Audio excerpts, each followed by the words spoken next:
Myself Arpita Gupta. I have cleared UPSC Geoscientist exam with All India rank 16 this year. मेरा नाम अर्पिता गुप्ता है। मैंने अभी 2022 की UPSC Geoscientist परीक्षा ऑल इंडिया रैंक 16 के साथ क्रैक किया है। Now I would like to tell about my background of studies. Firstly, I have completed BSc Physics Honours from Crodimal College, Delhi University from 2013 to 16. उसके बाद मैंने DISE join किया। यहाँ पर सबसे पहले मैंने सिविल्स की तैयारी शुरू की और उसके बाद मैं सर के पास एज अ फिज़िक्स ऑप्शनल की स्टूडेंट बनकर आई। उसके बाद जब मैंने सर से बहुत सारी क्लासेस ली, then I got to know that हाँ कि फ़िज़िक्स लेकर भी आप यूपीएससी की परीक्षा को बहुत अच्छे से क्लियर कर सकते हैं। फिर बट उसके बाद मेरा सडनली आइडिया ड्रॉप हुआ कि अभी मुझे शायद नहीं करना है। Then I started doing MSc from Hansraj college, Delhi university from 2016 to 18। उसके बाद मुझे यूपीएससी जियो साइंटिस्ट परीक्षा के बारे में पता चला। उसके बाद बट मेरी जो तैयारी थी यूपीएससी फ़िज़िक्स ऑप्शनल की, उसने मुझे बहुत ज़्यादा हेल्प की कि मैं इस एग्ज़ाम को बहुत अच्छे से क्लियर कर पाऊँ। अब मैं आपको ना बीएससी और एमएससी फ़िज़िक्स के बाद करियर ऑप्शंस बताना चाहूँगी, क्योंकि बहुत सारे फ्रेंड्स जो है ना वो सब इसमें कंफ्यूज रहते हैं कि कैसे एमएससी फ़िज़िक्स के बाद क्या किया जाए। तो बहुत सारे साइंटिस्ट एग्जाम्स हैं just like BARC, DRDO. You can also go for UPSC with physics as an optional. You can also go for IMD for the meteorological department conducted by SSC. But आज का जो मेरा focus है वो ये है कि हम यूपीएससी की तैयारी फिज़िक्स ऑप्शनल लेकर हम यूपीएससी जियो साइंटिस्ट का एग्ज़ाम भी बहुत अच्छे से क्रैक कर सकते हैं। बट उसके लिए हमारे पास फिज़िक्स ऑप्शनल की तैयारी बहुत अच्छे से होना ज़रूरी है। अब मैं आज आपको बताती हूँ कि कैसे ये एग्ज़ाम एक सही तरीके से आप क्रैक कर सकते हैं। इस एग्ज़ाम में 3 पार्ट्स होते हैं, प्री, मेंस एंड इंटरव्यू। सबसे पहले प्री में 2 पेपर होते हैं। First paper is of 100 marks which consist of 120 questions with 2 hour time limit, जिसमें पूरा आपका जीएस का सिलेबस होता है, जो आपका सेम सिविल्स की तरह सिलेबस होता है, बिल्कुल एग्जैक्टली सेम वही सिलेबस होता है।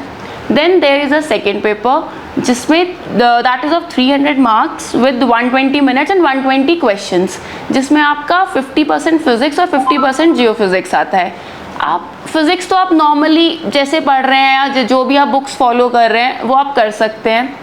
बट जियो फिज़िक्स के लिए I would like to recommend fundamental of geophysics by William Lowrie and introduction to geophysical exploration by Kearey and Brooks, and there is one another book that is Telford. इनको पढ़कर आप आराम से जियो physics को भी पढ़ के आराम से आप क्रैक कर सकते हैं प्रीलिम्स। उसके बाद then comes there is the exam of mains, जिसमें 3 पेपर होते हैं, 200 मार्क्स ईच, जिसमें हाफ पेपर आपका फिज़िक्स का आता है और हाफ पेपर आपका जियो फिज़िक्स का आता है।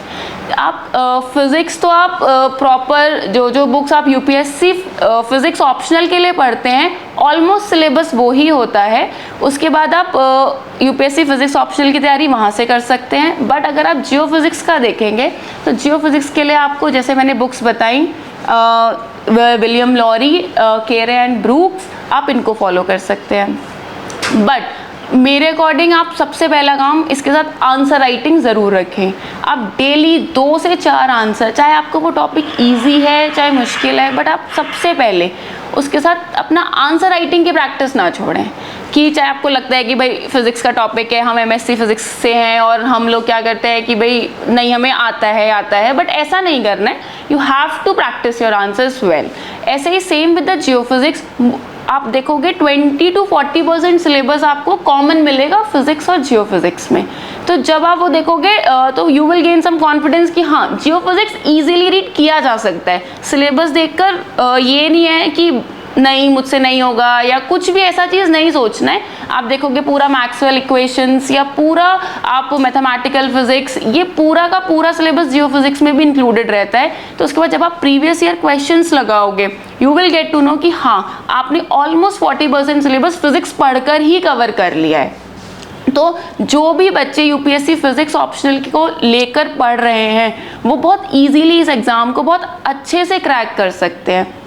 फिर उसके बाद जब आपका मेंस होता है दैट इज ऑफ 600 मार्क्स, उसके बाद then comes with the interview, जो आपका मोस्टली या तो आपकी डिसर्टेशन थीसिस पर या फिर आपका पीएचडी थीसिस पर या फिर मोस्टली आपका वो जियोफिजिक्स पर ही बेस्ड होता है। तो that's it for the whole exam. But जो मैंने तैयारी सर के पास की फॉर अ फिज़िक्स ऑप्शनल, उसने मुझे बहुत हेल्प की कि मैं फिज़िक्स के आंसर्स में बहुत अच्छे से अटेम्प्ट कर पाई। सर ने जब मेरे आंसर्स चेक किए तो सर ने मेरे को बहुत सारी मेरी मिस्टेक्स भी बताई, और उसके बाद बस यही एक मेरा बहुत अच्छा पॉइंट रहा कि मैं सर के पास आई और सर ने ना मेरे को बहुत अच्छे से डांट कर या कुछ भी आराम से बता कर कि अर्पिता ऐसे नहीं ऐसे करना है, and then I got to know कि हाँ एक सही फ्रेम में आंसर्स को कैसे लिखा जाए। तो that was the best part of my life. सबसे पहला अटेम्प्ट मैंने 2019 में दिया, जो जैसे मैंने अपने आप को चेक करने के लिए दिया था कि मैं इस पेपर में कितना परफॉर्म कर सकती हूँ। बट 2020 में पैटर्न चेंज हुआ, it consist of pre mains and interview. तो मैंने बहुत अच्छी तैयारी के साथ ये एग्ज़ाम दिया और उसके बाद मैं इंटरव्यू तक पहुँची भी। मेरे मेंस में 250 मार्क्स है, बट मेरा इंटरव्यू बहुत उतना वेल परफॉर्म नहीं था, आई गॉट ओनली 76 मार्क्स।